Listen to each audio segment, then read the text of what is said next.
please hit that subscribe button. Hey everybody, better suited to win the Stanley Cup this season. If you are new to the channel, Washington Capitals, the Boston Bruins. Slapped out and he scored! And we're live.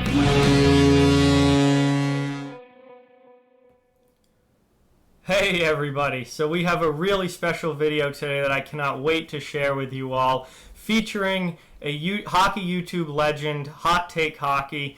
So happy to have him on the channel. He's got an awesome channel of his own, so definitely check that out and subscribe if you aren't already. He is my favorite hockey YouTuber, and it's just awesome to have him on this video with me. We're going to be talking about the top 5 teams that need Alexis Lafreniere in this year's NHL draft. And might as well just get into it here, starting with number 5. The Anaheim Ducks. Anaheim is a team that obviously was good for a long time. They obviously won the Stanley Cup in 2007. For the most part, over the last 15 years or so, they've been a playoff team most seasons. But obviously, you know, they have an aging core, and they're a team that the last couple of seasons has not been playoff level and has kind of struggled. And we've seen them, their current, group kind of run its course. And now they're in a position where they're kind of starting to rebuild again. Now, Anaheim does have a lot of, pretty good prospects already. There's some guys that we've seen already playing at the NHL level. They've got some guys coming up that I have really high hopes for. And I think that, they're a team that is going to be good again in the future. And adding someone like Alexis Lafreniere, who I think is going to be a franchise-changing player. Maybe not Sidney Crosby, maybe not Connor McDavid, but I think Alexis Lafreniere is going to be a franchise-changing player. He's somebody that's going to come in and instantly add offense to your forward group, and somebody who's going to come in and make a huge difference, 5 years down the road when he probably becomes an elite superstar in the NHL. So Anaheim, what we're looking at right now, obviously they still have some veterans hanging around, as every team does, but they've got a lot of good young guys that I think that they can kind of build up that roster with, who are probably mostly second and third line type guys. Guys like Max Jones, guys like Sam Steele, Sonny Milano coming over from Columbus, down in, guys that aren't playing, a ton at the NHL yet. Like Troy Terry, I think, has a good NHL future. Max Comtois, obviously, is a massive prospect for them. And another one who's just coming out of college is Trevor Zegras. Out of all of Anaheim's current prospects, I think Trevor Zegras is the guy that I'm highest on the most. I really think he's a guy that is going to be an impact player at the NHL level. And I watched him this past year at Boston University, and as a freshman, he was just absolutely incredible. So, they do have guys that I'm excited about, but adding Alexis Lafreniere to this forward, group of prospects would be absolutely massive for the Anaheim Ducks. Absolutely massive for the Anaheim Ducks. I mean, Lafreniere is a guy that could, really set them up fantastically long term. And that would be a huge get for a team like Anaheim. I think that we would see them back in the playoffs a lot sooner if they get Lafreniere than if they don't. And I do think that they're a team that maybe not necessarily has to have him the way that some of the other teams we're going to talk about as this list goes on really need him. But obviously adding him to that already pretty solid group of prospects would be massive, absolutely massive. So for number 4, we're going to throw it over to HTH and see what he has to say, and then we'll come back here for number 3. Hey everyone, it's John here from Hot Take Hockey, and I just want to say thank you to John from Off the Wall Hockey for having me on. All right, at number 4, for which team needs Lafreniere the most, I'm going to go with the New Jersey Devils. I think with the Devils, they have somewhat star power up the middle. I think with Jack Hughes, yes, he had a rough rookie year, but I do think he's going to develop into, in my opinion, a top-line centerman, and you've already got Nico Hischier there, so you need that winger. I really think Lafreniere would be a good fit with the Devils. Do I think that they're necessarily one of the teams that most need him? No, because I do think the Devils have already gotten 2 first overall picks, and I do think they have other guys developing, but I do see a guy with Lafreniere that, with the Devils, yes, they have struggled, but he would go to a team that at least has established guys. I mean, you have a guy like Palmieri on that right side. I don't know if the Devils will keep him. On that defense, it's definitely weak, I would say, but you got a guy like Mackenzie Blackwood. So Do they need that star power? 100%. I think you go into next season with a top 6 that you're comfortable with and have a sense that you will compete for a playoff spot. I do think the Devils have to take a lot of steps past a draft that would get them Lafreniere to even see the playoffs. I mean, they do have the pick from the Arizona Coyotes, so if that was in around the mid-rounds, maybe they could get a steal and maybe get a defenseman as well. But if they were to get that first overall pick and get Lafreniere, I think that would be huge strides for the organization. Number 3, guys, I have the LA Kings. They're the number 3 team on my list for, or our list for the teams that need Alexis Lafreniere the most. LA is obviously a team that has struggled the last couple of seasons after a long stretch as being, a really good team in the NHL, and they won 2 Stanley Cups in the 2010s. They've been good for a long time, and now it seems like it's almost, it's rebuild time. But LA is a team that even when they were good, this is a team that I really, really think could use Lafreniere, because even when LA was good and when they were winning Stanley Cups, they were a defense-first team. And even, the last time they made the playoffs, which was a couple seasons ago now, we looked at what happened when they lost to Vegas in the first round. They couldn't score goals. They had no offense. And LA is a team that has been defense first, for, the last, as long as I can think of. Even when they were, one of the top teams in the league, they were a defense first team. Now, they certainly had more offense back in 2012 and 2014 and such when they were one of the top teams in the league. But, they've always kind of lacked that offensive, explosive offensive ability.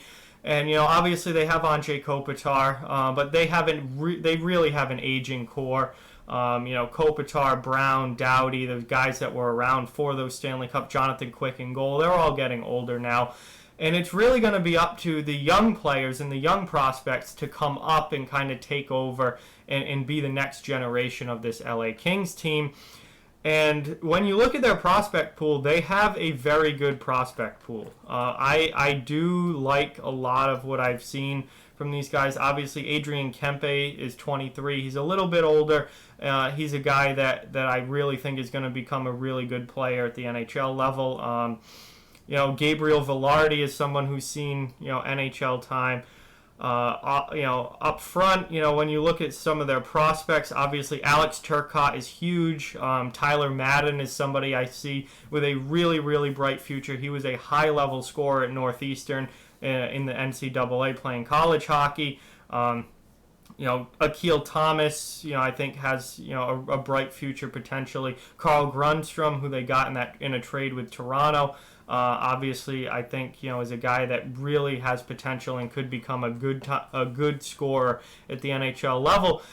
But now add Alexis Lafreniere into that group. I mean, they have some really good young players. They have some guys with a lot of potential going forward. Now add Alexis Lafreniere into that group. And Alexis Lafreniere is the kind of guy that not only does LA not have now, but they really haven't had in a long time. That elite level scorer, that guy who I think is going to turn into a 40-goal, 80 to 90, maybe even 100-point player year in and year out.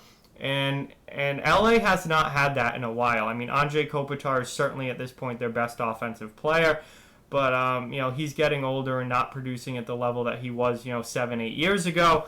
And they, like I said, were a defense-first team. Even when they were really, really good, they were a defense-first team. That kind of explosive offense, LA really hasn't had very much of. And I think Lafreniere would be absolutely huge for LA for them to bring in that kind of offensive talent, that kind of offensive player, and really would kickstart this rebuild. And then obviously you put Tyler Madden, eventually hopefully being a second line scorer, somebody like Alex Turcotte hopefully can be a top line guy.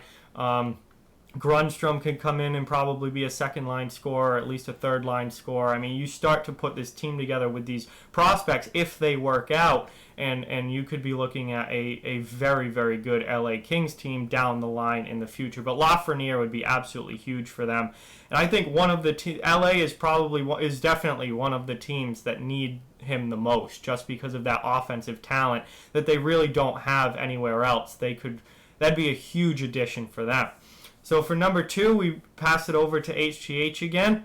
All right, so now for number 2, for the team that needs Lafreniere the most, I think it is the Ottawa Senators. I think if you're looking at the Senators, and different, I mean, John talked about the Anaheim Ducks, and I talked about the Devils, the LA Kings. I do think those 3 teams, in terms of depth of prospects, the LA Kings are for sure, I would say, up there. But if you're looking at depth of prospects, the Ottawa Senators are that team that have a lot of guys coming up.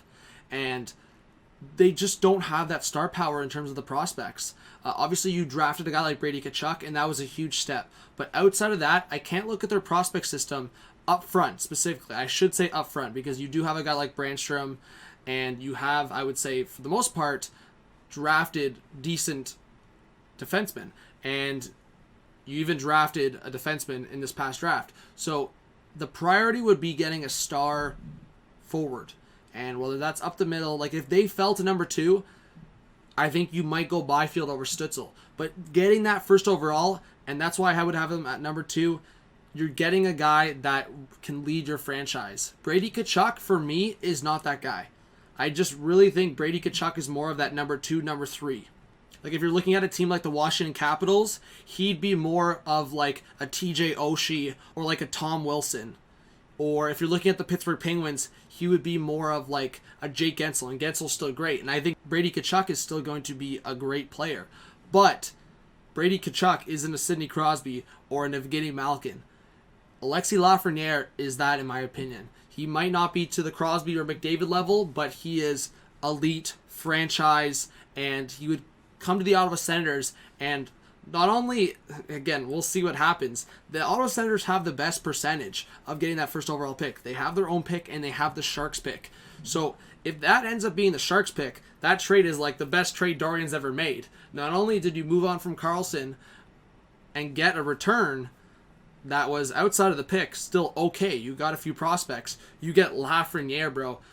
That would make Dorian's time in Ottawa, the vision of it, completely different. And if you could get Lafreniere and then draft a defenseman, if that pick's in around 4, 5, or 6, Jamie Drysdale, I think coming out of that, Ottawa would need it the most, and Ottawa would still have to build something bigger than that. So if I'm looking at teams like the Devils, Kings, they have, I would say, that top end skill already, because LA Kings, Anze Kopitar, they've got that. The Anaheim Ducks, I would say, I mean, Maxime Comtois, Troy Terry, they have guys like that I feel like are going to be more established. The Ottawa Senators, for me, yes, Logan Brown, 100%. And outside of that, they probably have like Drake Batherson, Alex Formenton. In my opinion, guys that are not going to be more than a second or third line guy. Logan Brown might have the highest potential out of that, but you're not talking about elite players. A Lafreniere would come in and be that elite player right away. And I think having a guy like Brady Tkachuk that can be physical but also score, potentially on the same line as Lafreniere. Yes, they're both more comfortable in the left wing, but I think that could be huge for the Ottawa Senators, and that's why I have them at number 2. And number 1, guys, I think you all know who this is going to be. It's the Detroit Red Wings. No doubt about it. The Detroit Red Wings are the number 1 team that need Alexis Lafreniere. This is a team that needs absolutely everything that they can get going forward. They were the worst team in the league this past year by a ton. This past year, they were one of the worst teams of all time. I mean, they were brutally bad this past season. And, you know, when I talk about the Red Wings, there are a lot of pieces that I like about Detroit, but obviously it has not come together yet. You know, they really need help in goal. Their goaltending situation is not good. They need massive help on defense. Obviously, there are some guys that I like on their defense core. It's particularly young guys coming up. Philip Hronek, I think, is going to be really good. Obviously, they got Moritz Seider in the draft last year. Dennis Cholowski's another guy that I think has top 4 potential. I mean, they have some good pieces back there, but they need help still on defense. They need help in goal, and they need help up front. However, there are, some good forward pieces up front that I think if you add Alexis Lafreniere to that group, that would really, really bring Detroit up to, the next level, to the point where at least they're not going to be, one of the worst teams of all time. I mean, I've said it a lot. I'm a huge Dylan Larkin fan. I think that, Dylan Larkin is the guy that this team is building around. He's your number 1 center. He's, your most important guy going forward. Anthony Mantha, when he can stay healthy, I really like Mantha. I think he's a good goal scorer. Obviously, staying healthy has been a problem. Tyler Bertuzzi had a breakout year this year, and had a really, really good season offensively. He's more, I think, of like a second-line guy. I don't think, he's necessarily on it. If you're a good, contending team, I don't think Tyler Bertuzzi's on your top line. I think he's more of a second-line guy. Robbie Fabry looked really good since coming over from St. Louis in that trade earlier this season. Again, I think he's more of that middle of your lineup, second, third line type scorer. I don't see him as really a top guy. Alexis Lafreniere would give Detroit that top high-end goal scorer you can put on a line at left wing with Dylan Larkin in the middle and Anthony Mantha on the right side, and that would be a killer first line for Detroit, and really give them a 3-person line group to really build around. Then that allows Bertuzzi to drop down to a middle of the lineup role. That allows Fabry to play a middle of the lineup role. That allows guys. Who am I thinking of here? Zadina, who's still obviously really young and one of their top young prospects, to come in and not have all the pressure on him, not have to be a first-line scorer. I see him more of a second-line type guy, at least for now. But I mean, you can see where Lafreniere, slotting him in at that top line left wing, really allows the other pieces to start to fall into place. And you can see where, maybe in the future, a few years down the road, Detroit actually does have potentially a really good forward group put together. Joe Veleno is a guy who probably, could be a third-line center, and a really good third-line center, and maybe even a second-line center at some point. But this is a team that needs help absolutely everywhere, and needs to get Dylan Larkin some help. And I think Lafreniere would be the kind of franchise-changing player, like I've said, guy that really comes in and makes a huge difference. And, it would be absolutely huge for Detroit to get that elite-level talent. Put him, him and Larkin together as a duo would be absolutely unbelievable. You put Mantha on the right side, and all of a sudden, that is a killer top line that can produce a ton of offense. More guys start to slot into better positions in the second and third line. And now you see a forward group that could actually potentially be competitive. Now, obviously, Detroit, like I said, still has a lot of other issues to figure out. But adding Lafreniere would be a massive boost to their prospect pool. A massive boost to their current NHL lineup for sure. And certainly add to that forward group in an immense way. So I really do think that Detroit, without a doubt, is the number 1 team that needs Alexis Lafreniere. And needs to have that kind of player added into their lineup to really go along with Dylan Larkin, and that could really put Detroit to a level to where, maybe if in a few years they could be competing for a playoff spot down the road, whereas now they're obviously nowhere near that. But that's going to do it for this one, guys. I want to thank HTH so much for coming on this video. It was awesome to have him. Absolutely incredible. He's a real legend on YouTube and has a fantastic channel, so please check it out if you haven't already. Hey, so big shout out to Off the Wall Hockey. Guys, if you haven't subscribed to Off the Wall, man, what are you saying? Definitely subscribe and drop a like for the guy. All right, thanks for having me on, John. Appreciate it. Peace out. Those are our top 5 teams, guys, that need Alexis Lafreniere. We've talked about Anaheim, New Jersey, LA, Ottawa, and Detroit. We'll see who gets them come draft time. They're talking now about possibly having an early June online draft. We'll see what happens. The official announcement is not out yet as of me recording this.